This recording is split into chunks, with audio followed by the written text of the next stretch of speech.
And we are live here, Fatboy FadeAway, episode 274. As you can see, we got the whole crew in this morning. Been a while. We got Johnson back this week, taking a bye week last week. And so Johnson took a real all-star break. That's what he is. The substation's really getting to him. The substation needs some injury there with it. And of course, you hear that familiar voice there, Johnson. We did a lot of talk to the gridiron with him. Jimmy Pallatto from far end of the bench joining the show today. I was able to jump on. This week they had me on as a guest, which was a lot of fun talking to him and Nico this week, wrapping up World Cup. And they actually talked a little Rockies with me. That was fun too. Got to kind of dive into the Rockies world a little bit. So, by the way, the response overwhelmingly on that Hunter Goodman video was, "Don't take away the only good thing I have." That's please. And Nico said, "Get rid of him. We want to trade him right now from prospects." We got to go right there. Ethan Holiday. I said, well, I don't want to get rid of either of them, but I know Hunter Goodman's good. I don't know if Ethan Holiday is going to be that good. Jimmy, I saw the clip. I agree with you. I was like, Hunter Goodman's a stud. Why are we getting rid of him? So Jimmy gets some Rockies positive love out there. We're going to make the Rockies big again out here. That's our goal here that way. Like I said, they are about to be an AL West team. Are they still redrawing the divisions? Well, with the Angels and Rockies, I like our chances, Johnson. We got to get that. I like it. We got to get one more bad team in there. Maybe the A's have a chance. So we're good there. Casey's up here. We did sent me the nappy roots. Good day there. So we're ready to go here early. A lot to get into. Jimmy, though, first of all, far to the bench. I mean, you guys have been killing it out there with the content and stuff like that. Well done. How's the last year been with the podcast there? It's been going well. We got approached by All Gloves Off Sports Media, so we're working a little bit with them now, and our episodes are going to be available through their channel as well as our channel. It's a blessing and a curse of being a teacher and a coach, because now I don't have to work all day during the summer, so I've had a ton of time to just sit around, and I got these ideas rolling in my head. So I created Rise of the Roadrunners, and I decided to do a second season before I buy College Football 27. And that's actually the next episode comes out at 9:30 our time, so 8:30 California time. But that's what I've been doing. I will give a little, not going to spoil anything. This was probably the most stressed and the most pissed off that I've been in the year and a half that I've been doing this, where I filmed myself playing the game, and I was like ready to just throw my controller, punch myself in the face. Like, what did everybody do? Did we all go out partying the night before the game?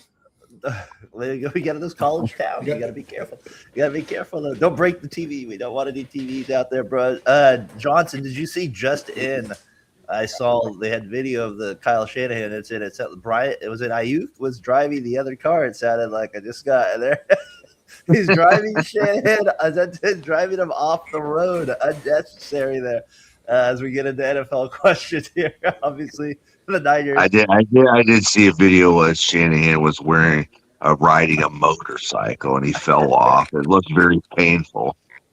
It looked like he was in his SUV, maybe gets lipped. So we'll kind of get into him a little bit. The Niners always got a little drama before they enter training camp, Tyler. It's just right. It's part of the deal with it. If it's not the players, I guess it's going to be the coach this year.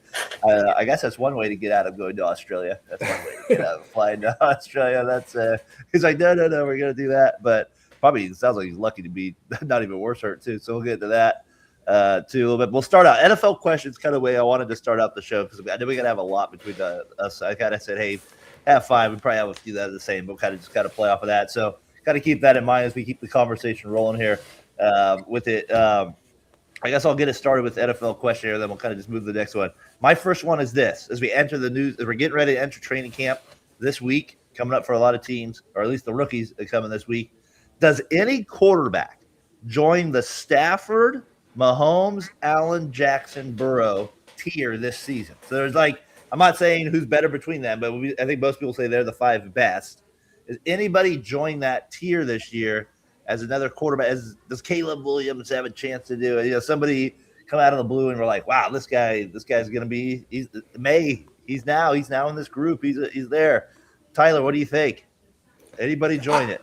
Brock Purdy get in. I know you guys love hating on him, but he's going to join him. We're not started with you, buddy, for a reason. We're going to Tyler.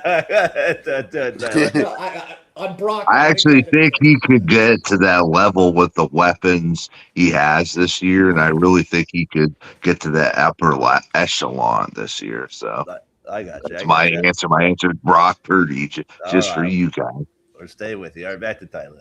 I mean, you know my love affair with Jim Harbaugh and the Chargers. They get their two weapons back in their offensive tackles in Joe Alt and Slater. I think Herbert has a chance to take a step. I know we've been waiting and waiting and waiting, but if those two tackles stay healthy and he has time to throw the ball, Herbert's as good as anyone when he's right. Obviously, he does have his terrible playoff moments, but I think Herbert could get there. So you think he would be the guy to join that elite company? You just put two top five tackles in front of a quarterback, and then you add weapons and a good running game, and Omari and Hampton taking a step in his second year. I just think he has the chance to win 13 games. Jimmy, anybody for you that could step up, or same answer? I think it's going to be between the three other quarterbacks in that class with Caleb Williams. I think it's Jaden Daniels, Bo Nix, Caleb Williams. Whoever stays the healthiest is going to have the best chance, I think, because, well, Washington notwithstanding, because of whatever the hell is going on with Ayuk, I think that the other two teams have started to try and build around their quarterback and get into this confidence that they do have a guy. And I know that's different all around the country. I'm not sitting here saying that I think Bo Nix is going to be a 10-year franchise quarterback, but I know that he's been good up until this point. He continues to have the same continuity around him. They got a big weapon at receiver. But the Chicago Bears are interesting too, because I think Ben Johnson's a hell of a coach. He proved that last year. He got Chicago to look competent and damn near beat the Los Angeles Rams in a playoff game. Like they should have won that game. And I have faith in him being able to figure something out. I don't see a regression coming from the Bears. I could see a regression coming from the Commanders again and the Broncos, but the Bears, outside of what actually happens on the defensive side of the football, I think that they have a really good shot. As much as I hate Caleb Williams, I'm not saying that Caleb Williams is going to put himself there, but I think the team around him could possibly make him look good enough too. To put him there in that top. Casey, before I get to you to wrap up that question, I have nobody joining it this year. I don't think anybody cracks that top five this year. Like even in that discussion. You mind saying that top five again for me, brother? Mahomes, Allen, Jackson, Burrow, and Stafford. Like those are your five elite quarterbacks. I think everybody would say that's the tier there. And then, was anybody actually going to crack that? And like, I don't see it. Like even a Jalen Hurts had it. I know he's a Super Bowl champion. Maybe if he wants an MVP, but I don't look at him still. I don't know. Is there anybody for you that can crack that list? Yeah. Who won the Super Bowl last year? You guys remember? Darnold? Do you think he's going to be the guy? I think it's Sam Darnold. I think he's coming on, brother. He's got Casey prediction. Look out. Red alert. He's got one of the best wide receivers in the whole entire league. I mean, they have a stacked team. He's been through it. I mean, I would say it's an earlier start to like what Rich Gannon did. He just got like Kurt Warner to be. I really think Sam Darnold's going to be that guy for probably the next 5 years. I would not have expected that one. That was not going to be the guy that I thought was going to come on the list right there. Like you said, maybe he's the veteran quarterback, figures it out. How good was he last year, man? I mean, was he better than anybody? Like, I would think May would still be considered a higher ceiling than him, right? Even with him, no. Get the hell out of here. Even with that loss, Jordan Love. The whole playoffs kind of a sour note for Jordan Love is hot and cold. Like Darnold was the most consistent quarterback, even with his bad play last year from week 1 to the Super Bowl. Like he did exactly what he needed to do. That's technically what you ask for a quarterback. Not everybody needs a superhero to put a cape on and go win him a football game. That's true. I mean, look what he did against the Los Angeles Rams. I mean, he literally he does what he's asked to do, and that's what you want from a quarterback, right? Go win the game or go hand the ball off. He can do both. I'd just be surprised if the Niners chose the wrong quarterback. That's what happened. The Niners chose. Isn't that the definition of a system quarterback? Isn't it? I think we'll find out this year. He's been more successful as a system quarterback. I still need to see more from Darnold. I mean, I'm not sold. I mean, like I said, I think that Casey said it's going to be that tier's a little, but he is the reigning Super Bowl champion for that. Jimmy, what you got a question for us? Are we fully buying in on Mahomes just being healthy? Everybody's starting to say that Mahomes is the reason why the Chiefs sucked last year. They forget that he sucked going into that game, that he got injured, and they were already at least close to mathematically eliminated from the playoffs. For sure. I think that they had way more holes than just quarterback last year, and they got rid of their two best corners on defense. So are we buying that Mahomes makes the Chiefs the AFC West favorite again, or are we actually going to take this seriously and remember what they did last season? I guess that would be my question. What do you think, Tyler? I don't think they're the favorites. I probably am in the. I think the Chargers are the favorites, like I mentioned before. I think they have the best all-around team. I think the Broncos are going to be better than the Chiefs as well, and then the Raiders are going to be better than they were last year. I don't buy the Chiefs. Like Jimmy said, the defense is going to be. It's going to have a rough first 6 weeks. They do have a great defensive coordinator who will figure it out at some point, but you got to get off to a hot start. Mahomes is coming off an injury in 2 seasons where he hasn't been peak Mahomes. So, like, we'll see if he gets back there, and coming off that injury, I just don't see it. I think there's 2 teams better in the AFC West than the Kansas City Chiefs at this point.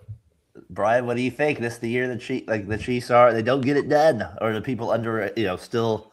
Yeah, I agree with Jimmy. I feel like Mahomes' play dipped a little bit last year, and they have a lot of holes. And I would actually put Denver as the team. I've been down here since 2012, and I always hear the same hype about the Chargers, and they just can't seem to seal the deal. So go Chargers, go! Yeah, I mean, Case, they still. Do they have the receivers yet? Do they have enough there to get, Kelsey, is this finally his last year and he rides off into the honeymoon, state, no pun intended there right there. No pun intended. Well, pun was intended. Well, pun was intended. But they got the running back from the Chiefs. Yeah, they're able to run the ball. I mean, they did. The one thing that was been fascinating to me with Chiefs and Jimmy is like they have not been able to run the ball at all over the last they choose not to. They chose not to. They chose not to in those 2 Super Bowls that they lost. They chose not to try and run the football. Like the 49ers gave not the 49ers. The Super Bowls that they lost, the Eagles in Tampa Bay gave them the inside part of the defensive formation. They literally put everybody on the outside because they knew that's all Mahomes was going to do is throw the football, and they still wouldn't run a dive. They still wouldn't break up their tendency and do some things. So as good of an offensive mind as Andy Reid is, maybe Eric Bieniemy is going to be that much of a spark on the offense, because that was the last time that they were truly a great offense was when he was there helping with the offensive staff. But they don't scare me because they won't do the hard thing. They won't do the thing that they don't want to do. I think they can run the football because they've had running backs like Kareem Hunt was a talented running back for his first part in Kansas City. They had Edwards-Helaire, who was a former national champion and on one of the greatest college football offenses of all time. I don't think that Kenneth Walker is going to be that. It's all of a sudden make them into a running team. They refuse to run the football. They think that Mahomes has to throw it 55 times a game to win. Maybe that'll be the good thing is him beat out a little bit. Case at the beginning is they have to force to run the ball. I don't know. Jimmy. I mean, I hear what you're saying, and I agree to a certain extent. But I think what you're speaking on, like Eric Bieniemy and Andy Reid and Patrick Mahomes coming off, significant injury. I think this will be like a Priest Holmes kind of situation where it needs to be. They're just going to feed Kenneth Walker. They're just going to feed Kenneth Walker, and I think he's due for a big season, man. I mean, he's prime coming off the Super Bowl MVP. I wouldn't be surprised if he goes for at least I would say at least 20 rushing touchdowns this year. You actually get handed the football. And that's the thing. I think this year there'll be like a concerted effort to do that just to relieve the pressure, because especially with Mahomes, coming off that big injury, I really think this is going to be they didn't win sexy the last couple of years, but I think this year will kind of be just a more. I mean, if you look at the AFC West, man, there's good defensive ends, and the cornerstones are basically they don't have the front fours are not that strong. You can say what you want about Khalil Mack, Max Crosby, but those are edge rushers. They're not big guys. So I think it's going to be a big year for Kenneth Walker, to be honest. I think the Chiefs they're gonna do what they do, man. They always win the division. It's rinse and repeat. They're like the LA Dodgers. They're just gonna run. Hey, they didn't win it last year, though. They didn't win it last year. Yeah, but they, come on, man. Lost to the Raiders last game of the year. We beat the Patriots too. Yeah. I don't want to diminish Andy Reid at all because he's probably the second greatest coach of all, or not said. That's a lot to say, but he's a great coach, Hall of Famer, really. Yeah. I mean, he had a habit in Philadelphia of getting away from running back. He thrown Yes, the ball he did. 50 times with Jeff Garcia and That's why he loved Kevin Brian Westbrook. Paul. I think he gets content in places and kind of just gets away and like, instead of running the ball, let's do a screen pass. Like, it'll get me 4 yards. Everybody has a like weakness. The running play, but it just doesn't set up the next play for success. And I think he gets a little cute once he gets to the that's spot kind of what I was too going to say too. I agree. I think that's exactly where he kind of gets away from it. Brian, what's your question that you got this week? That whole question. Is this a make it or break it year for Lamar Jackson? Because I mean, I don't know. He just has to get it done at some point. I just feel like this seems like a big year for him. It's funny you said that question. I was talking to Xavier yesterday, and his first question to me by a 10-year-old said, he goes, kind of on your point there, he goes, ask this, will the Ravens' new coach help Jackson win their first Super Bowl? So on your point, like, do they make a run together? T, you're going to say? Oh, that's a great, but the fact that your 10-year-old knows who Lamar Jackson is, that's at the forefront of his mind, says something about how much more longer we have with Lamar Jackson, I believe. Like, obviously, I think, and back to the original point, bro, I think Lamar Jackson, if he looks like vintage Lamar Jackson, which I doubt he does because he is aging and he's taking hits, he's still going to be good this year, I think, when he's healthy, if he can stay healthy. That's the key. It's more of a visual thing. If he still looks like the dynamic running, can still throw and do that thing, then I think I'll be like, I'll give him another year. So I don't think it's make it or break it, but there's pressure on him to look good and be the vintage Lamar Jackson as opposed to the last 8 weeks of what we've seen from him, where he looked slower and D linemen were catching up to him, and it's just not going to be as successful if that's the case. What do you think, Case, make or break for Lamar this year? Then we'll get Jimmy's thoughts on it. All I'll say is the run against the Bengals was the best run I've ever seen by a quarterback. No. That was against so many guys that should have been bagging groceries. That spin move, V-Hill, I've never even heard his name on an NFL roster before. That singular play. That hurts me so bad, Casey. That hurts me. I'm sorry, brother, but that's like Beastquake. That's like talking to a New Orleans fan about Beastquake. It's like, I don't want to talk about it. It was great. It was the most incredible thing that I've ever seen. I don't want to talk about it. I feel you, man. I ain't trying to bring up sour grapes here. You know, I love the green ones more than the purple, but you know, it's just I pray that he is, because when he's playing at his best, it makes football better. And he's an incredible athlete. The journey that he did from Louisville, from Bill Polian saying he should play wide receiver. I really just hope that he is Lamar Jackson, but. So you go make a make or break year. It's getting close. I think he's got two. I think he's got about a 3-year window. So I don't think it's the break year. I think he's got 3 more. The media, the scrutiny, everything that comes with the race card, all that stuff. I think he's got 3 more years to prove like that. If he gets a Super Bowl in any time in like the next 3 years, I think. Can I push back on the race? What are we talking about? Well, that's what it is, man. Come on, now we're in 2026, man. You know how that bullshit goes. I mean, I think 3 years. That's his window. Don't 3 make years. a Stephen A. Smith comment. Watch it. But I feel like they used Harbaugh as like the scapegoat for blowing that game against Pittsburgh. It's like Harbaugh isn't around, so. I feel like more heat's going to be on Lamar Jackson to produce. No, I feel you, Brian, but I mean, this is his first year with his new coach. I mean, McDonald, with that's why I think it's a lot of pressure, though, Case. No, because he of has that. to perform. I feel like there's all these trade rumors. Like I don't know. I feel like he's a couple of years away of being maybe on a different team.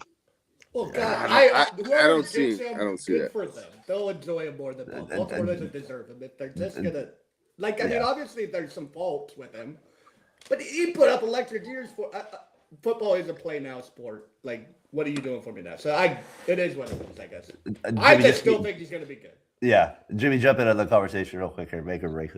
It is something that the Ravens have never done, and I give Lamar Jackson shit more so because it's hard to play against that guy every year, and then I see him in the playoffs pretty frequently too, and that's always a nightmare. So he's good. That's why I don't necessarily like him, but making a organization do something they never do and move on from a coach like that and choose the quarterback over the organization, which is what they did with firing Harbaugh, who was there for so long.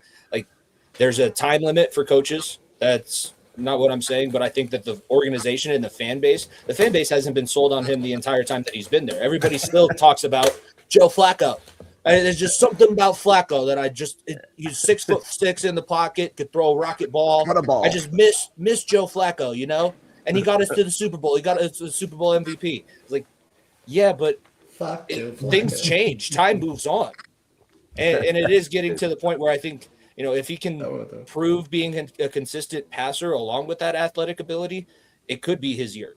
But that's just always been the thing. And maybe Minter finally gets through to him. It's a new voice, new culture in the locker room. It could be good. I think that the fan base and the organization is going to now start the clock, like you guys have been saying. I don't think that he deserves it, but I think that's how he's going to be treated. I mean, let's say they don't make the playoffs this year. Like, this could be that's outlandish. That's a break. I mean, they didn't make it last year, right? That's could happen. It could happen. That AFC North was a dogfight, was it not? Everybody's 7-9. What the AFC West or the AL West, Brian? All right, that's a good. Brian, hold on. Casey was about to say something. Go. I just want to get to that. I want to get your question here, Tyler, in a second. But go ahead, Chase. Finish your thought on Lamar. We'll get Tyler's question here. I mean, come on, man. What are we talking about, dude? Like for real. Like, look at the division, man. You got Shedeur Sanders. I mean, what are we doing here? Like, that Joe Burrow. That Aaron Rodgers. Joe Burrow can't. Joe Burrow is like Joel Embiid. He can never stay healthy. Like, it's like what like. I feel like the injuries are a little bit more legitimate on Burrow's side than Embiid's side. Yeah. So I will give you that they've played about the same percentage of the season, but Burrow's legitimately getting his head taken off. Embiid falls down and hurts his. I'm not going to say it because Darren has kids that watch the show, but. No, I feel you, player, but I'm just saying, like, you know, if you look like at the reality, it's like we're talking about the Browns. We're talking about a 43-year-old quarterback, basically, Aaron Rodgers, and I love Aaron Rodgers, but like, what an arm. Come on, like the Ravens, like this is the division, like they have this thing, like for the next 2 years, 3 years, like, I mean, it should be a cakewalk in my eyes. And I'm not like trying to disrespect that division because I know it's a black and blue division. They beat the crap out of each other when they play, and it's physical games, and I get it. But the talent level is like the disparity is way different. It's the Bengals and the Ravens, basically the Ravens, and that is it. Like, I mean, there is. That's why it's a break year because if you can't win the division again this year, yeah, but the AFC West is way strong though, man. I don't know. I mean, you win the division, it's like winning the Pacific West back in the day when the Lakers had the Warriors and the Clippers, and like, I mean, come on, like it's not. Wasn't enough. Pikowski wasn't. I'm just keeping it real here. No, I get you. I just want to keep moving here too. That was good, Brian. Good question. Brought up a lot of good stuff there. Tyler, let's get your question there. Mine is we were talking about quarterbacks earlier, especially young QBs, and I had a group from 24 to 26 of quarterbacks that affect all of us, except for us Raider fans. I guess the three of us. Which four would you rather have in this group? Drake May, Caleb Williams, C.J. Stroud, Bro Daniels, and Brock Purdy. If you could rank those, like. So you had May, Williams, Stroud, and Purdy? And yes. Okay, so you have Drake May, Caleb Williams, Stroud, and Jaden Daniels. And Jaden Daniels. And which one would I take? You're saying? And Bo Nix. You're saying which one would we take first? And yeah, just a top, like kind of order. Brian, is it Brock? Yeah. I mean, they played the Bears on Sunday Night Football. Who came out ahead? The Brock Purdy did. So I got to get Heyman just on a clip here of saying that every time, so we can just during this football. I don't even have to hit anything. I just get hit a button 1,000 times with Mr. Heyman. I think that's a dumb group to put him in, but that's disrespecting Brock Purdy. Because of how old they are. That's the reason why they're all getting lumped into the same group. And none of them have won a Super Bowl. That's also true. I mean, I would say I Purdy would be definitely.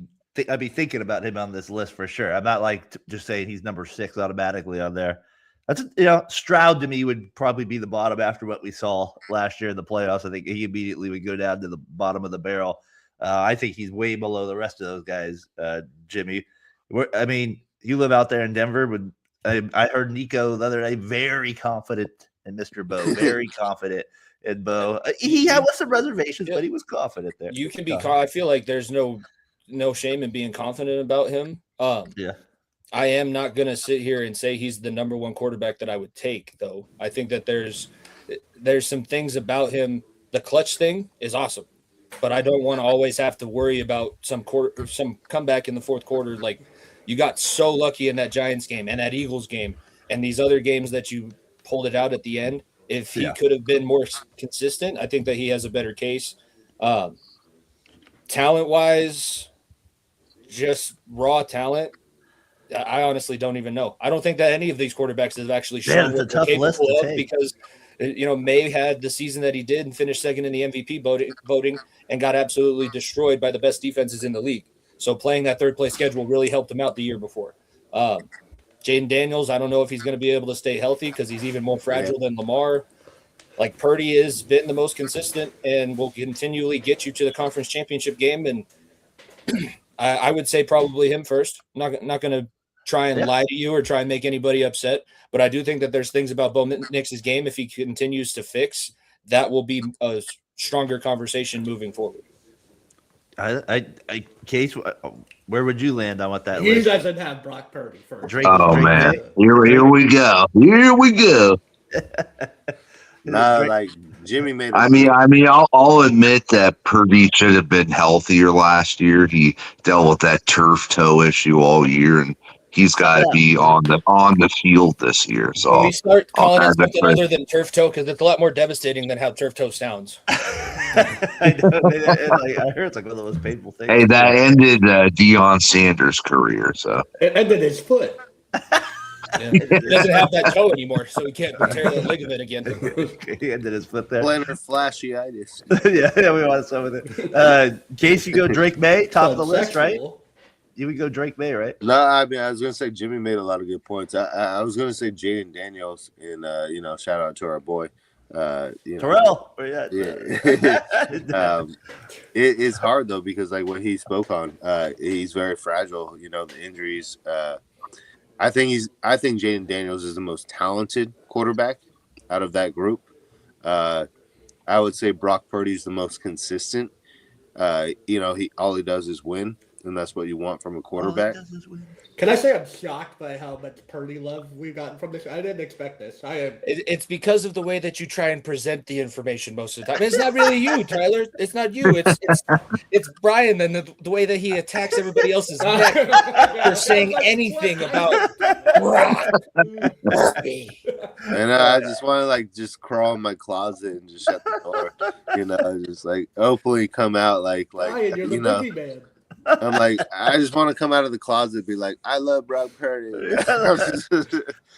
Purdy's top 3. Hey, I just feel a certain way about him, and if somebody says otherwise, I get frustrated. What can I say? Mendoza's better than him. Purdy sucks. Just carrying on. Right, let's go. We're getting fighting words right now. We're going there right there with it. I mean, give me your player there. To be just 100 on it, I think honestly, I think Jaden Daniels is the best out of that group. I really do. If he stays healthy, it's not even a doubt in my mind. The way he throws the deep ball, the way his composure in the pocket, he doesn't seem rattled. He does his thing. For me, it's easy. It's Jaden Daniels. It's funny because again, Xavier, I love the way he worded the question because about Caleb Williams. Will Caleb Williams have the clutchest season like last season? That's right. I guess he just remembers the plays of him throwing it last second and stuff like that. You gotta let him stay up a little bit late. I know the West Coast game time zones are a little bit different. Let him watch some of these other. There's a lot of clutch quarterbacks. Caleb Williams was not the only clutch quarterback, despite what ESPN wanted everybody to believe last year. Before we move on for this, can I just ask Jimmy about the Sean Payton and Bo Nix your confidence level on them getting on the same page. It's kind of insane, like some of the things Sean Payton has said. Sean is just a dude. That's what people forget. Like everybody thinks that these head coaches have to go away from just being that bro in the locker room. I think he is the biggest bro. He has a lot of confidence in himself, and he speaks out of turn more than anybody. This is the guy that organized Bounty Gate. He's not just a true, tried and true, 100% on the up and up person. I think that it's going to be different this year because he's not calling plays. And I think that was a big hindrance of the Broncos offense last year because he was slow calling his plays.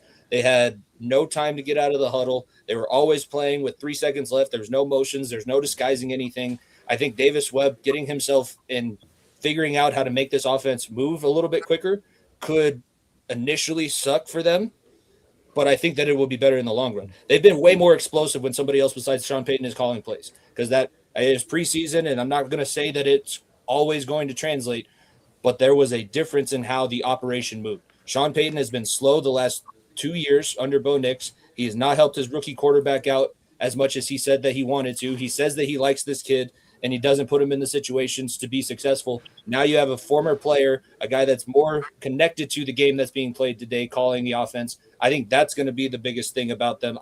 The Sean Payton, Bo Nix, as long as they don't fist fight, and maybe that's what they need to do in the locker room to get everybody just, bury the hatchet, swing it out, and let's be friends again. I don't think that relationship is going to be as impactful on this season as it was in years past when Sean Payton was literally the grand dictator of the offense. Good word for him, the dictator. That's why he got suspended. I never actually injured anybody, but I just paid people thousands of dollars. Brett Favre.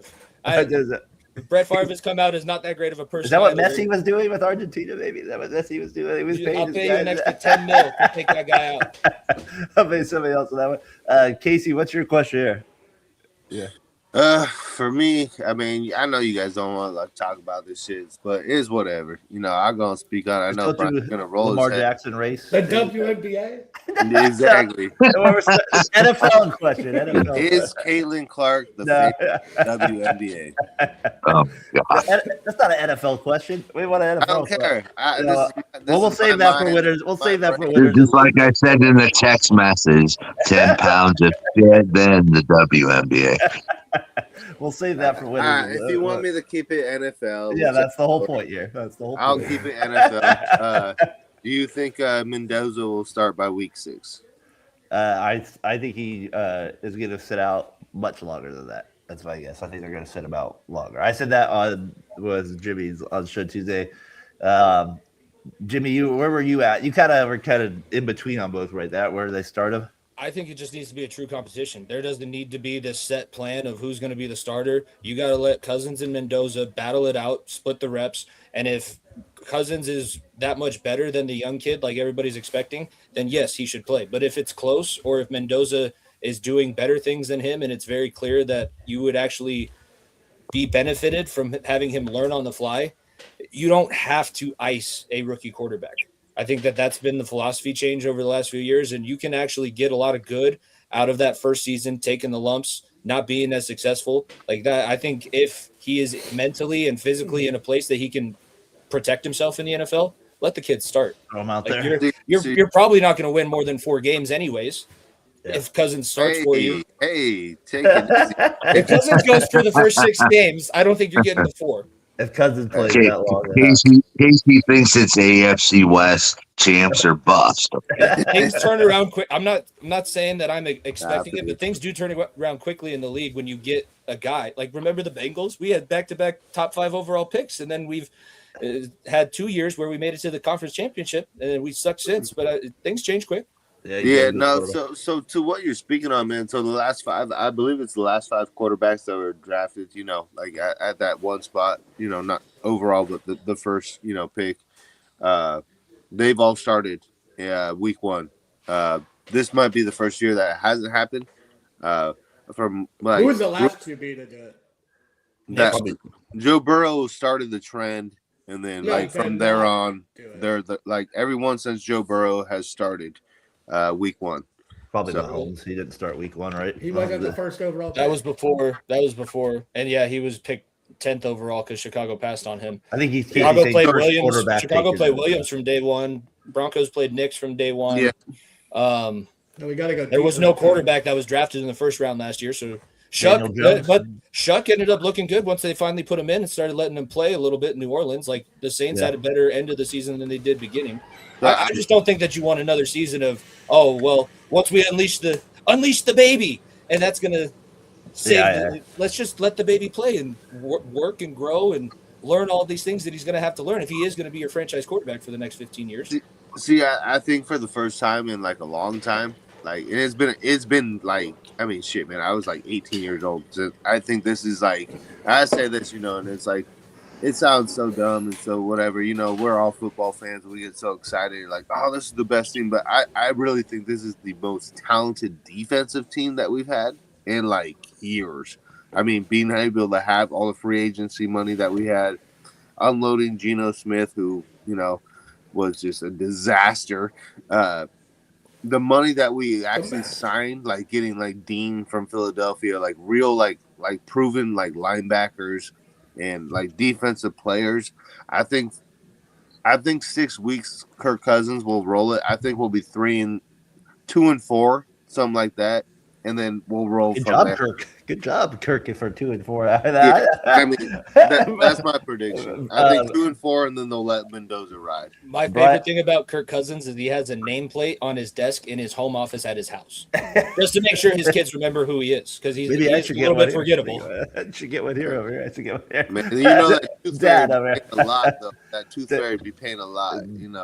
He makes it, but he's doing well with it. Brian, do you think Mendoza should start early too, or do you think it goes to week 6?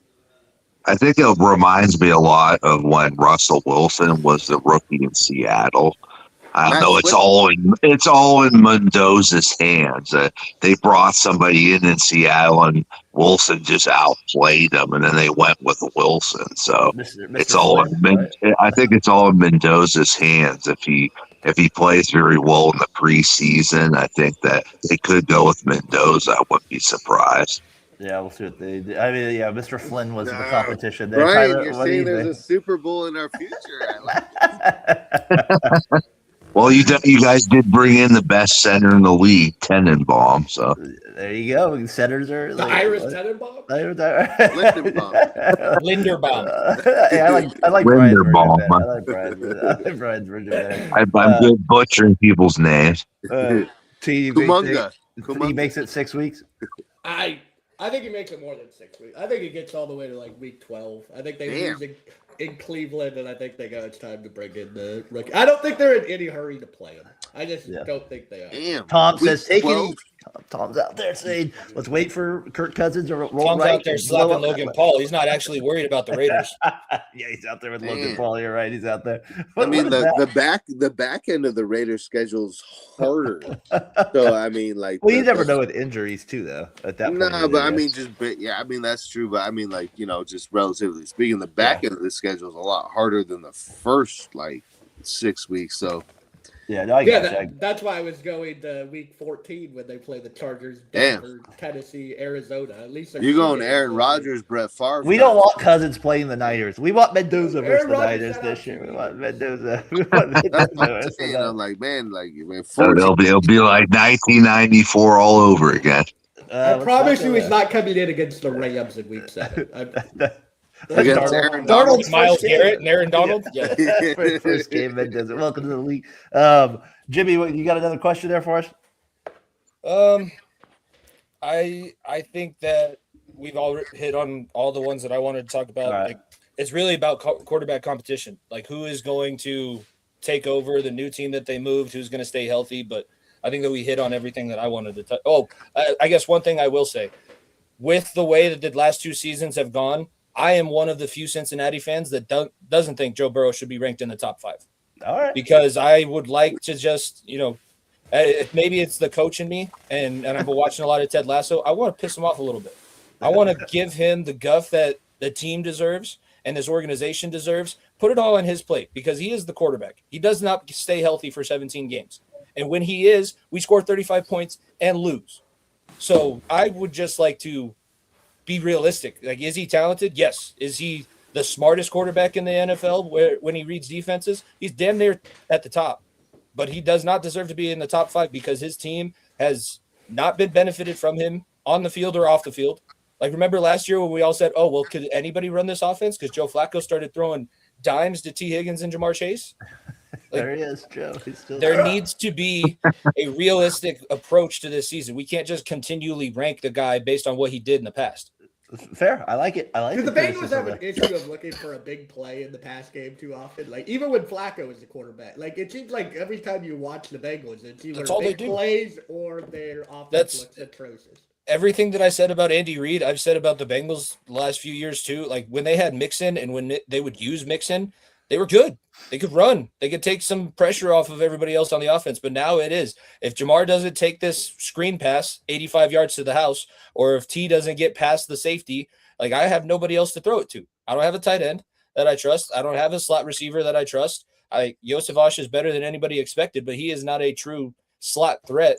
It is. Like, they put themselves, they cut their own hand off, and then they complain to everybody else about why they struggle so much living their daily life. Like, you're the one who cut it off. One of my favorite Bengal teams of all time is, I mean, he's probably like my top, I would say easily top 10. Rudy? No, Corey Dillon. I thought you were going Rudy. Corey didn't leave. They didn't leave. I love that Bengals team. Like, that, it just, I don't know why. Terrible. Carl Pickens? They were so bad. They were bad, but they had like Jeff Blake. They had good players. They just didn't have a good team. John Kitna. Yeah, Carson Palmer was the savior there at the. It was for that one season until he was there. Yeah, that was an unreal year. I was like, this guy's the best player I've seen. But I mean, that had to be like one of the, Steelers cheap shots going into Carson Palmer's knee like that. That was pretty bad. No, that wasn't Ryan Clark. Ryan Clark was on that team. It was a big it was the D tackle. And that was because I thought about that too, but then I've gone back and done some research. That guy that wasn't a dirty player that hit him. It was a terrible situation. Like, that was more on the lineman. And I tell my linemen all the time, do not push your guy towards the quarterback. What are you doing? It just gives him a reason. Why would you launch him into his knee? Like, the same thing when Burrow got his knee torn up. That was the lineman that got sideswiped into him because he couldn't block the defensive lineman in front of him. Like, don't push him into the quarterback. Vontaze Burfict ended Antonio Brown's career. He ended his life. What the Bengals? What did you guys get from us? Like 3 first-round picks from the Raiders for Carson Palmer? Wasn't that? I think it was 2 first-round picks. 2? Honestly, I wasn't even sure if we got anything because he retired from football. No, he had to trade for him though. No, you got it. He retired and got crazy when retired from football, and then decided to come back, reinstate himself so that he could be traded. But I talk about the worst ending to a relationship of all time. Like, that one did not. It was the same thing. It was the same thing you're talking about, Jimmy, because I was at the game. And I believe the Raiders, like, we were like 6-3, like, in, like, we're rolling 6-3, right? That's a career year for and Jason Campbell just like got his leg broke, or it was basically a career ender for him. And I was watching the game, like, damn. And they were like, trade everyone for Carson Palmer, and I go watch the game, like, this guy fucking sucks. Well, he had to play like 2 days later after they traded for him there. All right, I got a couple more here, but I'll go. Brian, you got another question, or you good? Yeah, just outside of the number 1 pick, what rookie are you excited to see this year? It's kind of a weird rookie class. It's kind of like, because there wasn't the quarterback heavy. Ty Simpson, was the next quarterback, I think, taken off the list, Tyler, at that point. T, who do you think, who's a rookie you're looking forward to? I mean, I hate to admit this as a 49ers fan, but it's probably Caleb Downs in Dallas. He ran the slow 40, but his instincts are off the charts. He's been like the greatest football player since he's a high school player. And he showed himself in college as that, and we'll see how the numbers translate and if he still can be that great safety. Because watching a great safety, there's nothing better on the defensive side of the football as far as I'm concerned. Yeah, when they dominate a game like that. The Brian Dawkins, like, those are the guys that I drafted Madden before they were supposed to be drafted. Like, because I want to see these, I want to play with these guys. Remember, you can control the rating better, though. You can control it better if you play well with it. I'm going to go with the Love Machine, the Cardinals guy. I go with the Love. I think he's the guy I'm looking forward to. I think he's going to get the ball a ton, too. So I would go Love as the guy I would be looking forward to. Case, you got a name there? I was going to go Cardinals, but different. I was going to go Cardinals, different name, Carson Beck. Oh, what? Maybe he'll start out there. Is he bringing his girlfriend with him? Just curious. I mean, just to see. I'm curious, man. I mean, is Kyler Murray that? We'll see. I don't know. It'll be interesting, man. Just see how he does in Minnesota, and then was he that bad, and was he not doing film study? So, to me, it's Carson Beck. All right, there. Jimmy, how about you? You got a rookie there?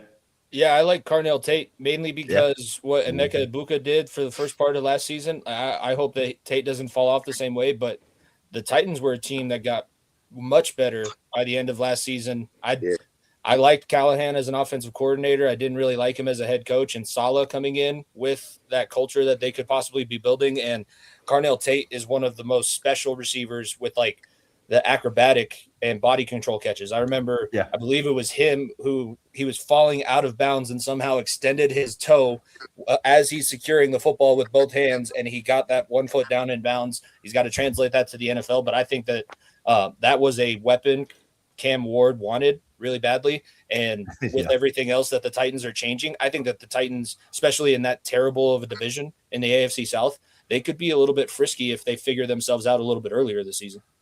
Yeah, well, they like you said, they have the hope too of the first quarterback taken from the year before. They kind of have that build up. He played all too, and like I said, he got much better by the. I'm watching that quarterback series and writing some content about it for the website, and I'm just like, he got way better. I never watched Titans games after week 15, but he definitely was much better by the end of the season. We grew up as a Titans fan, and he doesn't even watch them. So I think the Titans honestly could be like the 90s Cowboys. The 90s Cowboys, the Titans.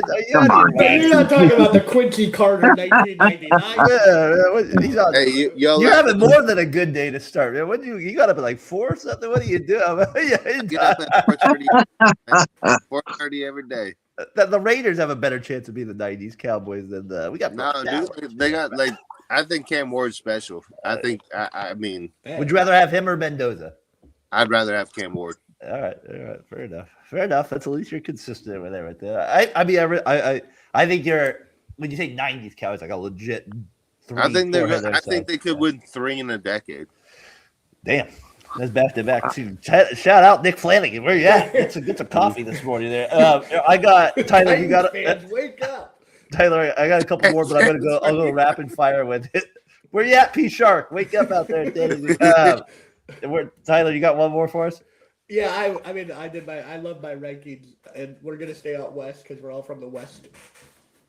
Third hemisphere of the United States. Rocky Mountain? You don't have to rank them. Just take an individual. Amari Hampton, Bryce Love, Ashton Zenti, and RJ Harvey. Which one do you have the most confidence in?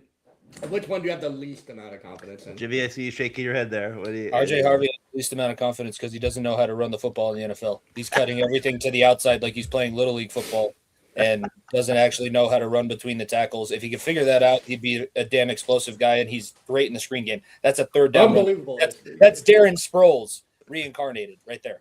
That's a pretty good player. Well, got to be a good player. That first part of the career. So he's the least. Who's the most? Love, Genty. I can't say Love because we haven't seen him play in the league. I would probably say Genty because Hampton got banged up last year. Started off great, but couldn't hold up to an NFL schedule. I would say Genty probably. I think that Genty. I got whooped by Genty in fantasy football that one weekend that he had an incredible game. Nico had him on his damn roster. I scored 170 points that week. And got beat. I'm proud of him. Nico had a Raider. I'm proud of him. From Boise State, right out there. And I know out there. That's where I was out there. That I know. Johnson, you go with Genty too, or are you going Mike Hampton as the? I'm gonna go Bryce Young from Casey Rangers.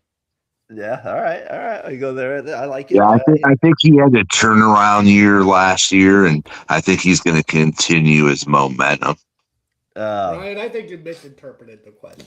I like his question. I like who do you, I think I would go Jitty too as the running back out of that group.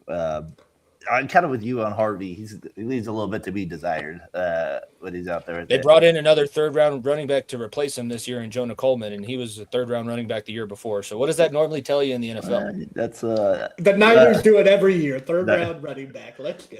Let's figure it out from there. Casey, how big of an impact would it mean for Donald to join the Rams and unretire? Like, how big? Like, what is this a huge deal? 10? Is it 5? Like, he's been out. He's just been working the pecs, doing the bench press. Or, like, where are we at? Is this 1 to 10? How big is it, Darnold possibly joining the Rams? Unretiring. So I know we got some fellas on here. This is WWE. This is WWE, WWF. This is Roger Clemens. Mama Rhodes. This is God Almighty. This is The Rock coming back when Cody Rhodes. Like this is this is epic. If he comes back, sorry Brian, but you can just like the Niners. Your ass will be. This is a typical Darren stir it up question. This is typical Darren. He's stirring it up. He's got a hard on for Stafford. He's got a hard on for Stafford. The Niners will just have that belt, and Mama Rhodes will be. Oh man, you guys will be. Darnold will have the belt with him. Come on, Brian, you got to be a little nervous.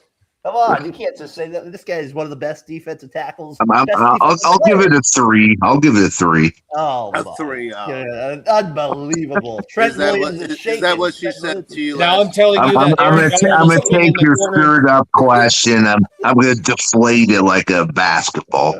No, now I want you to answer honestly. Aaron Donald is sitting right behind you over your shoulder. Now what level? Now what ranking do you give it?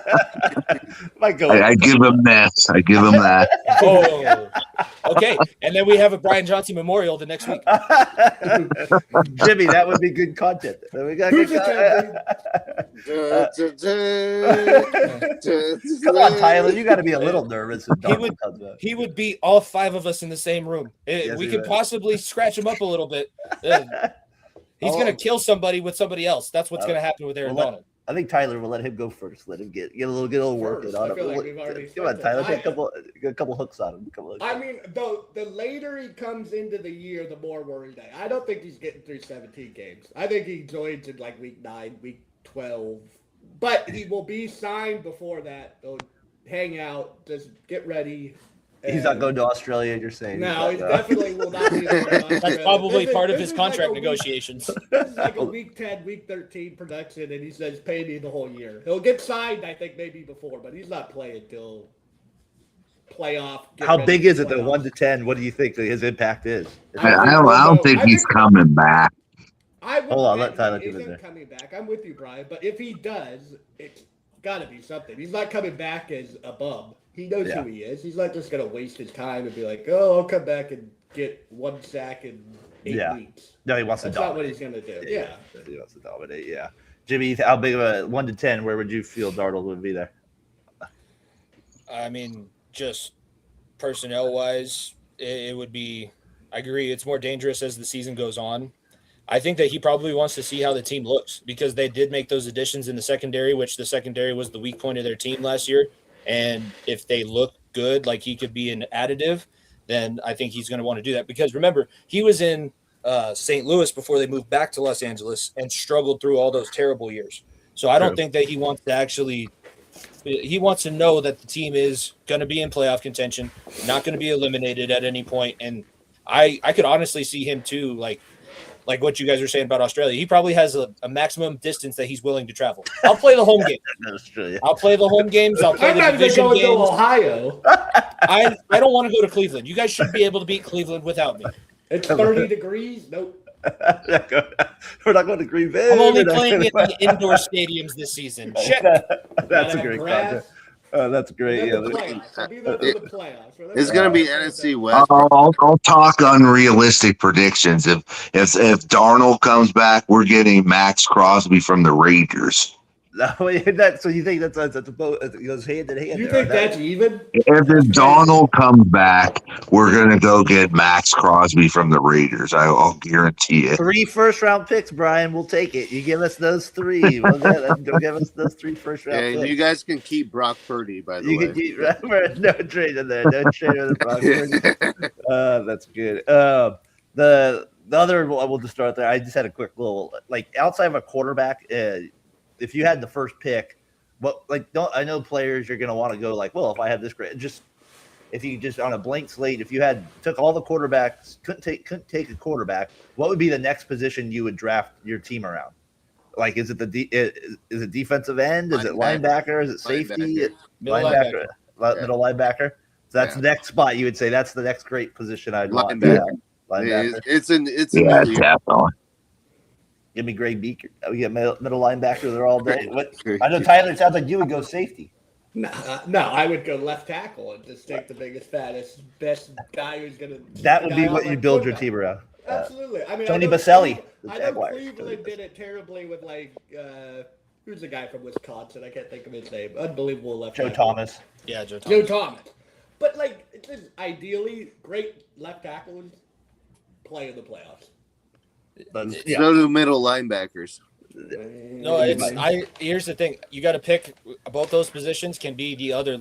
If the quarterback's not the leader, those positions can be the leader. Yeah. If Thomas would have been a little bit more outgoing and actually talked to the organization and got them to get their crap together, maybe they put together a culture that could have been successful. But I just think that he was good being an all-pro and just playing on that left edge in Cleveland and blocking who he had to block. Like, he probably went, my job is not to put this team together. My job is to block the guy. And it isn't his job. But the players that transcend outside of the quarterback position are the players that elevate. Fred Warner is the guy that I was thinking of when I said middle linebacker. If you got a guy like Fred Warner, you can have bums on your defense outside of him. I'm not saying that they do. Ray Lewis, Brian Urlacher. Yeah, exactly. You can have bums on your defense that get elevated because this greatness is actually talking them through what they need to do and putting them in the right place, giving them the little tricks of the trade. Like, this guy is so talented at football. If I just listen to something that he says, I'll probably get a little bit better myself and we can actually be successful.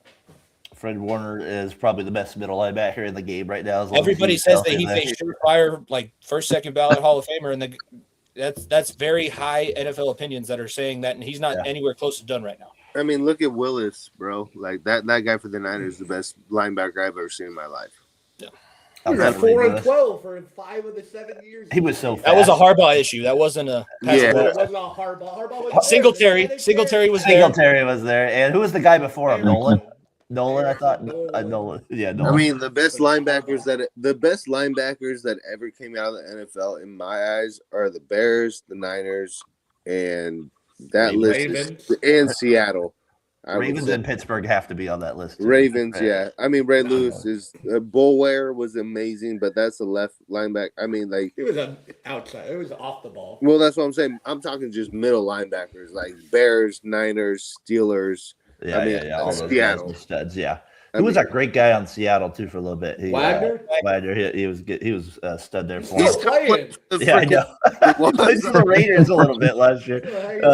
Hey, my last thing is just kind of any wide receiver better than any receiver playing right now. Can any of those receivers, the top receivers, any of those guys be better than Larry Fitzgerald at some point? Like, is Smith? Can he be better than? Or is Larry? Like, I'm just like thinking of a Hall of Fame.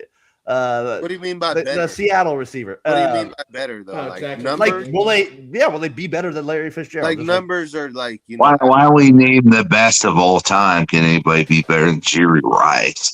Right, he's the best football player of all time. So we're not gonna. Nobody's beating Jerry on anything. But I was thinking just through the list, like, because with Hall of Fame coming up pretty soon, I was like, man, I don't know if anybody's even going to be better. Like, numbers are going to be different. I'm not saying so that's why I just say better than like. Yeah, better. I don't see anybody, Jimmy, wide receivers that are going to be that are on his level. No, the consistency was something that was incredible. More tackles than drops in a 14-year NFL career. Yeah, and always playing on terrible teams outside of like 2 seasons. Yeah, that guy was. I wish that he would have had more team success, but there's nothing bad I can say about Larry Fitzgerald. Yeah, and I just don't see a receiver at his class right now. I mean, there's some great ones, but I don't see I don't know if I'd see anybody. He was the best team guy too.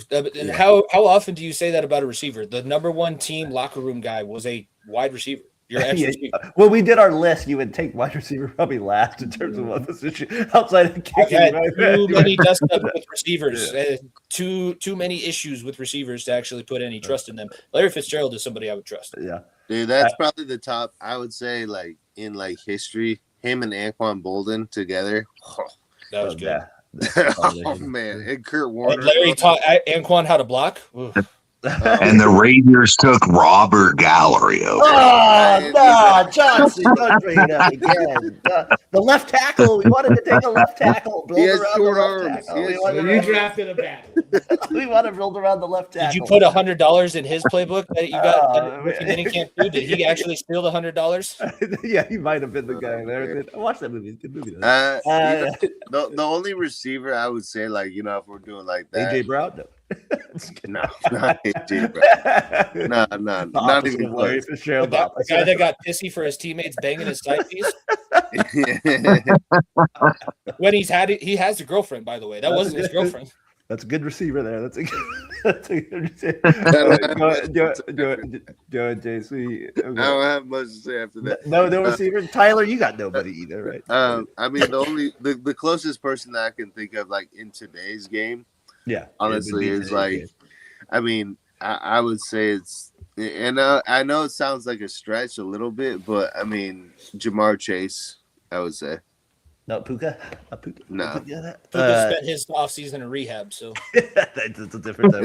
That means he's clear-headed for this year. I've been through rehab. No, I'm not saying that. I'm just saying, like, he was getting, obviously, he's almost at the point where he overran the tracks a little bit last year. So let's see if they kind of rein him back in, and hopefully it gave him the help that he needed. But yeah, the best time I came out was when I came out of rehab, man. You're clear-headed, man. You're good. I'm hoping that it sticks. I'm hoping that he turns himself, like, he was a fun guy to root for his first 2 years. Yeah, no, for sure. No, I think Jamar Chase, though, is a beast. I think he's the best football player. Like I really, like, wide receiver-wise, I think he's the best. Tyler, anybody? I mean, first on the Puka situation, Puka never did anything wrong, like in a public setting, except for I think he said one inappropriate thing on his the racist celebration. Whatever. He didn't know what the fuck he was doing. Like, who cared? Like, get over it. Yeah, maybe he went doing it on after they explained it to him on the stream, and then doing it in an NFL game. He goes to rehab. He wants to be better. I don't worry about Puka at all. But he's not Larry. He's not Larry. I think it's Justin Jefferson. It's just sad that he has to play with Kyler. He's got Kyler now. Or McCarthy for the Carson Wentz. I do put him on that level. I think if he could get on he could have a run like Larry did in that playoffs. I think that's what puts Larry above the top, because he had some lackluster years where the numbers were good, but they weren't like, it was like 9 yards per reception, 100 receptions. That was quite the playoff run, though. That playoff run was unbelievable, and Larry was great. He was the best jump ball corner end zone guy I've ever seen. But I do think Justin Jefferson could get on that level if he stays out of trouble and gets with a quarterback that's not, which I don't think he will. But so good NFL stuff there with that. We had some good stuff there talking NFL. I got some mailbox questions that came in from the fans. WNBA. We got some mailbox questions. All right, we'll start. So a little bit more rapid fire here. We don't want Jimmy to be on. We want Jimmy to be here all morning here. We got so we'll go a little quicker with this. So LeBron to the Sixers. Jimmy, we was on with you that day. We called it. I thought the Sixers were at that point thought it was going to be the case. I don't know. What do you think, Jimmy? This just kind of your thoughts on the LeBron. I love how he says it's my last decision, Jimmy. It's his last decision. And he signed a 2-year contract with a player option in year 2. He at least was true to his word and took the vet minimum, because I was honestly thinking that he wasn't going to actually take a vet minimum contract when he finally did the negotiation. Yeah. The question that came to me, obviously, who knows how it's going to be working chemistry wise, but maybe this is what takes enough pressure off of Embiid to get him to play a full season.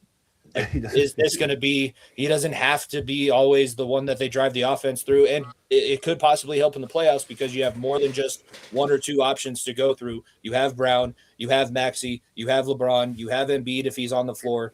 Like, there could be good things about this, but it's up in the air because it's – at Philadelphia 76ers, they have not won an NBA title in the longest amount of time since – any other team that has actually won one now since the Knicks won.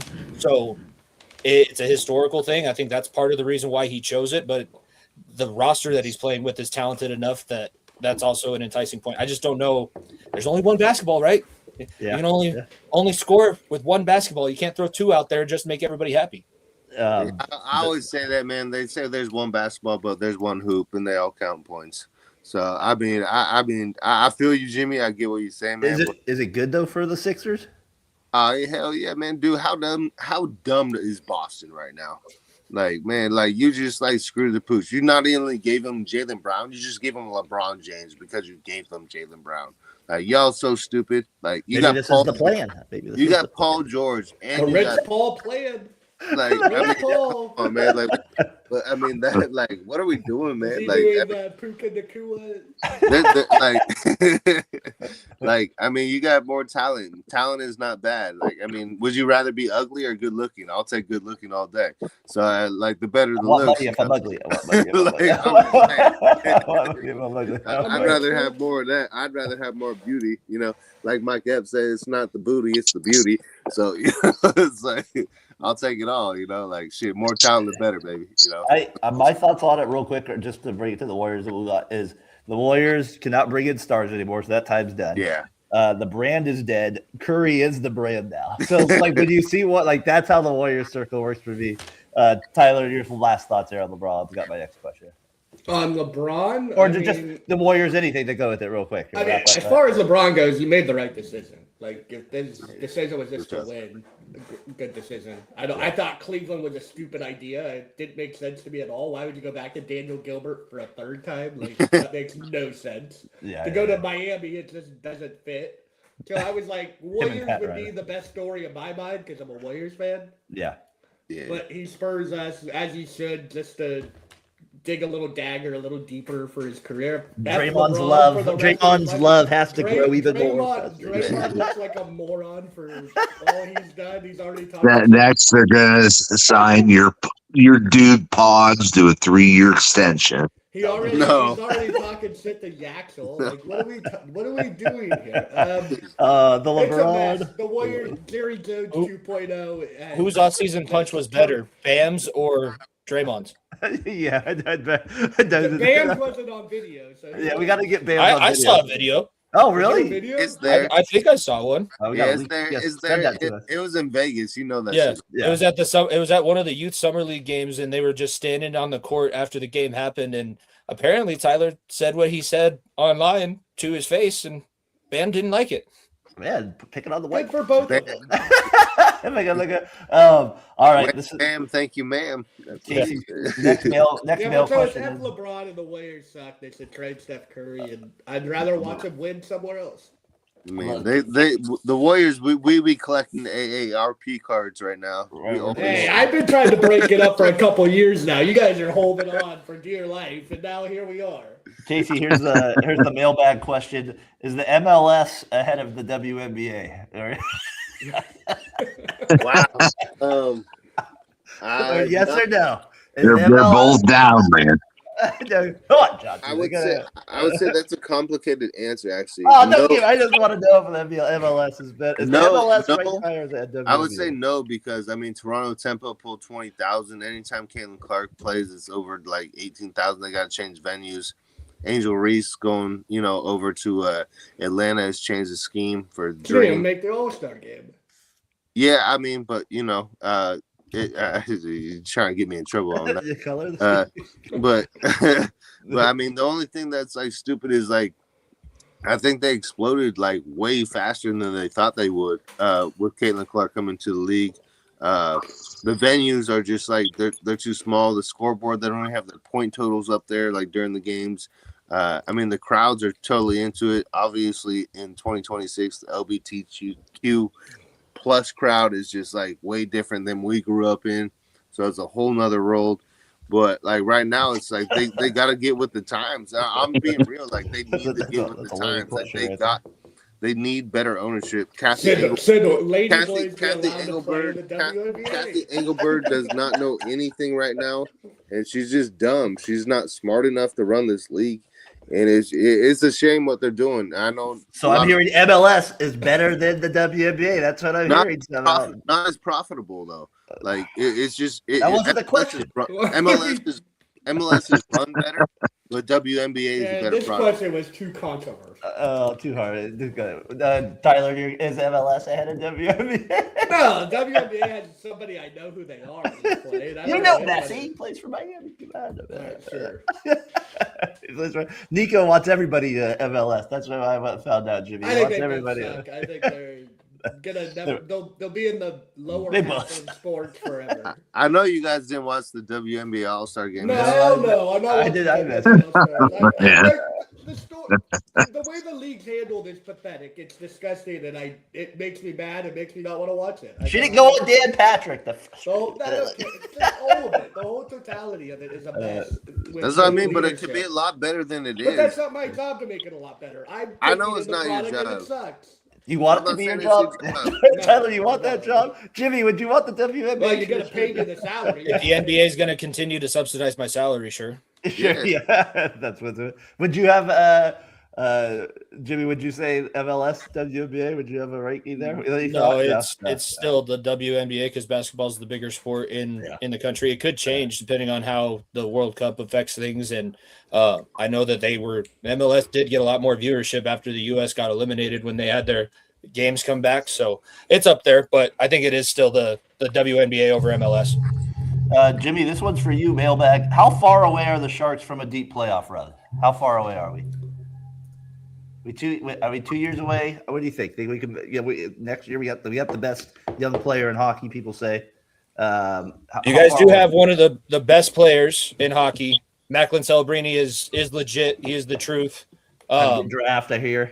Sounds like we had to get draft. All this. You guys are going to be in a better situation than you have been. And like I said, your barn, like your culture in San Jose, is much more of a hockey culture than people realize. Like NHL players hate playing in the Shark Tank because everybody's sitting on top of you. It is one of the only arenas that the offsides line is actually past where you get off the bench. I'm still pissed about that. Gabriel Landeskog is coming off of the ice, but his skate is just a micrometer off of the blue line, and he gets called for too many men, and San Jose gets a power play with Joe Pavelski back when he was on the team. Like, no, you guys have – They moved the blue lines back. That's you guys are set up. Like, the Pacific is not a good division either. Like, Macklin Celebrini could change the fortunes of San Jose much quicker than anybody thought.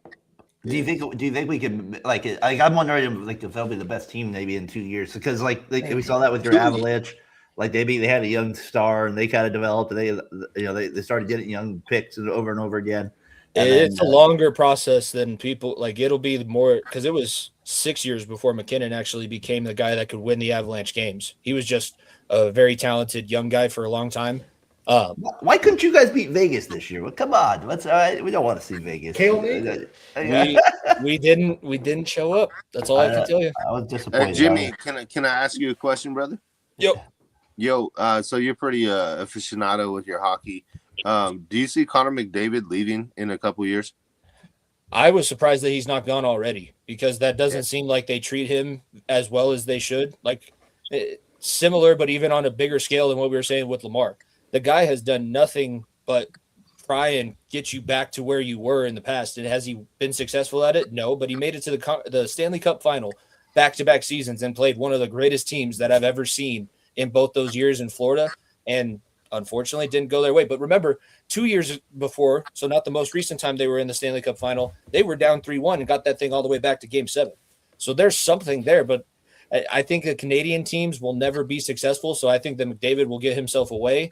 I don't know if it's going to be Vegas. I really hope that it's not, but I see a Mitch Marner situation. Once he gets away from all that scrutiny, he's just going to play so much more open and free, and the league is in trouble if Connor McDavid gets a couple years of his prime outside of Edmonton. That was my follow-up. Come to the Sharks. That was my follow-up. Yeah. Where do you think he would go? Like, do you think he'd go join Macklin? Like, like another superstar, kind of like a LeBron James thing? Like, where do you think he'd actually go?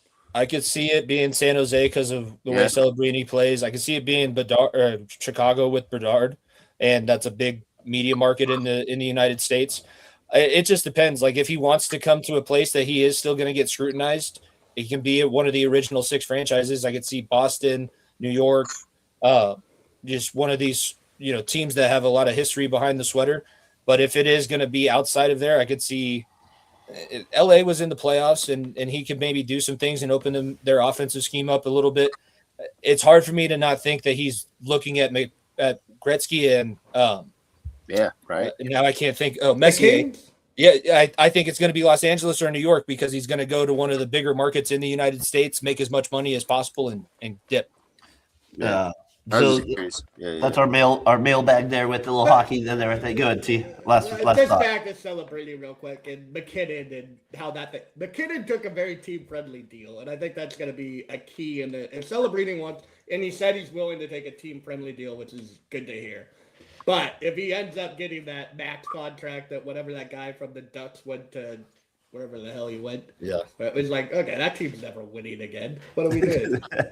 In a hard salary cap sport, you have to be so strategic, and you honestly do have to have a few of those 38, 39-year-old guys that are on $1 million contracts that actually perform for you a little bit to go on these runs.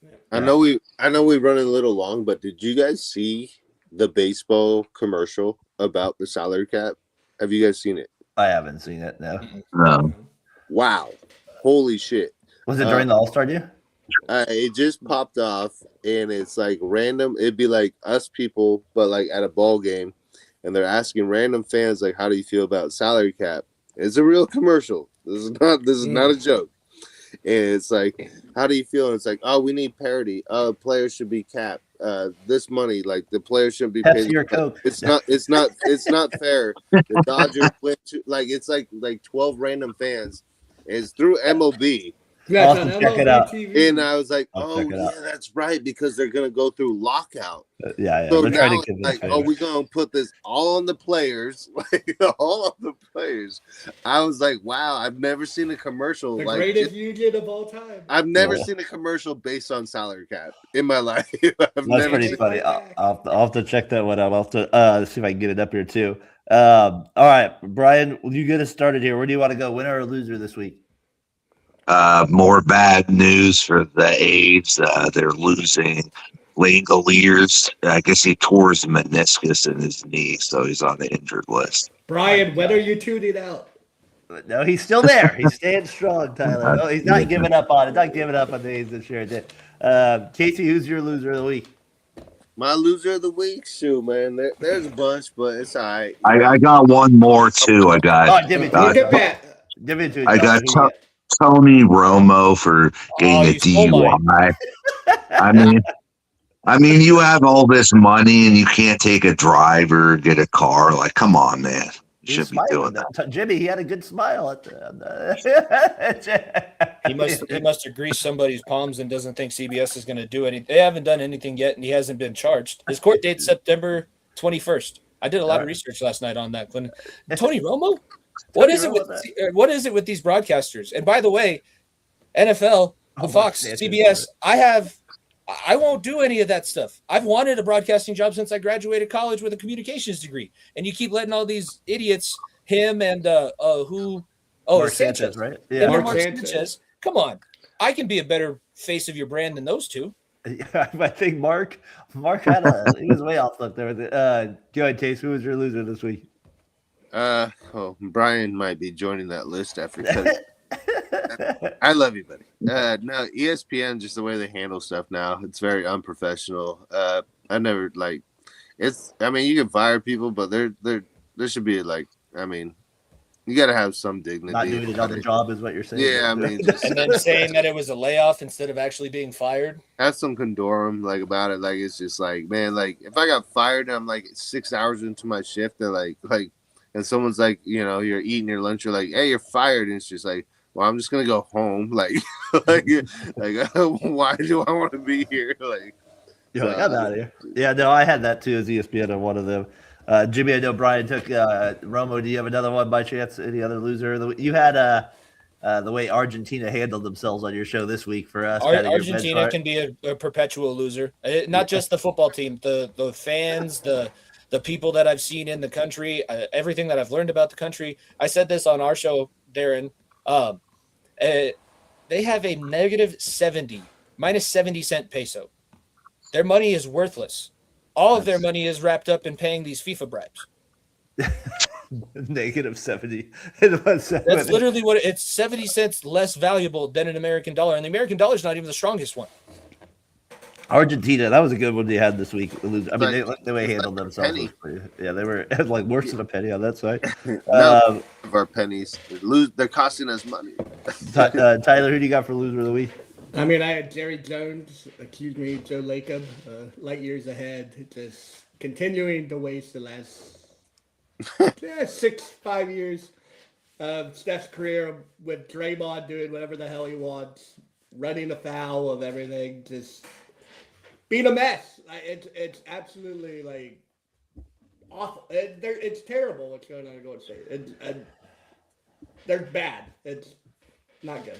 The one guy from ESPN for my loser week, Carl Ravitch, Baseball Tonight. That was the one guy that I cared about. They got rid of him. He was the guy that we used to watch with it. So I had ESPN D-Day. I have the guy that ran into Shanahan. That come on, you can't run over the quarter. You can't get the quarterback or the head coach hurt. You got to drive better there. And he came out unscathed. Nothing, no injuries at all. The other guy in the accident.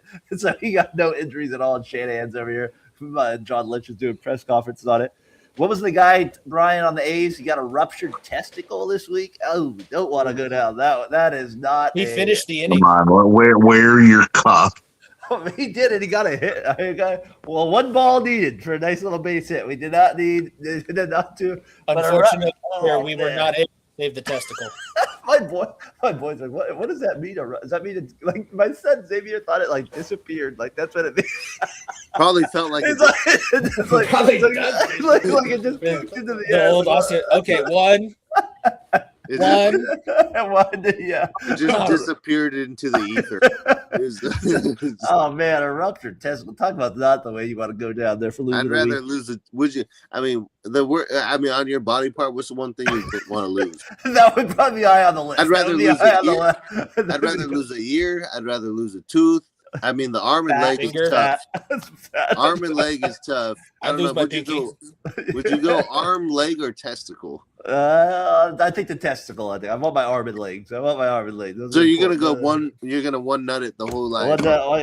Arm and leg are important to life. I don't want that with it. I got Juan Soto too. You'd rather walk and I'd rather walk.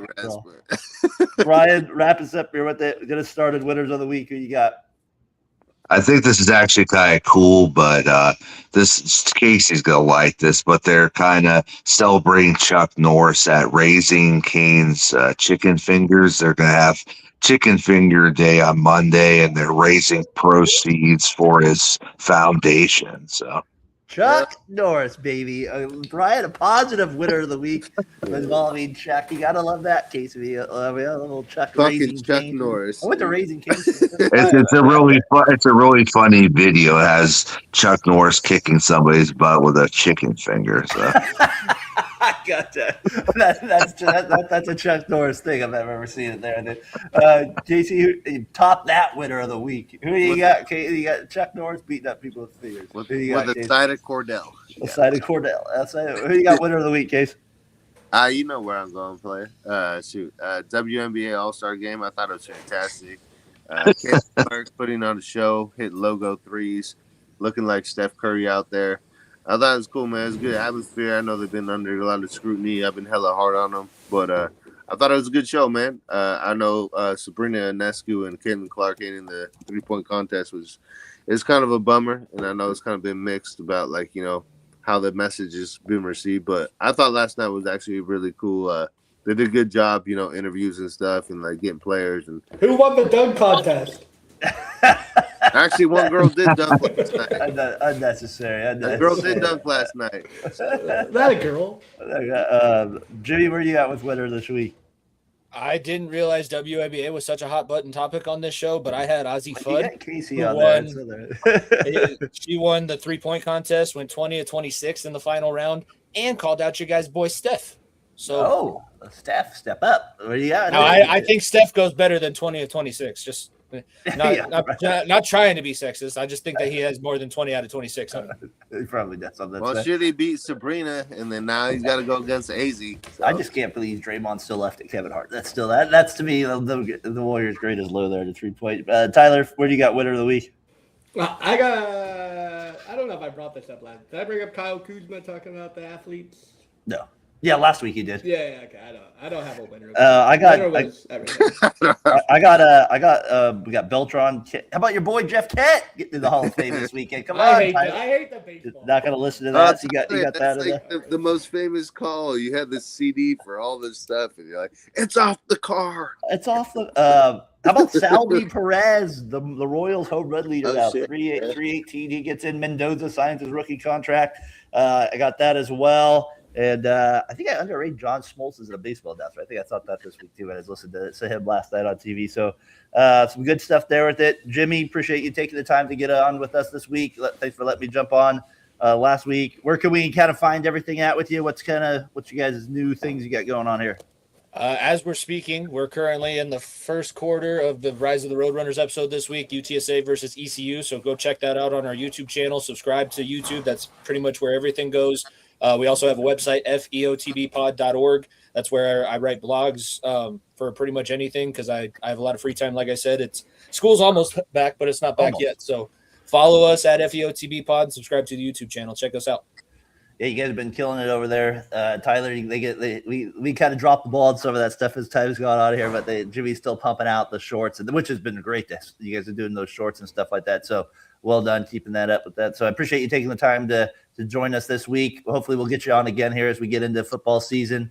Johnson, there was some NFL there with it. We'll kind of hit some stuff here as we get training camp going next week as well. So make sure you check out Far End of the Bench. Jimmy, we've done plenty of shows together over the years. They continue to do a great job over there. Continue to give them a follow. A little Rocky Mountain talk over there, but they hit on a lot of different stuff too. So, and Nico's always bringing the takes as well. So be sure to check out Far End of the Bench with us. We'll be back with you guys next week for episode 2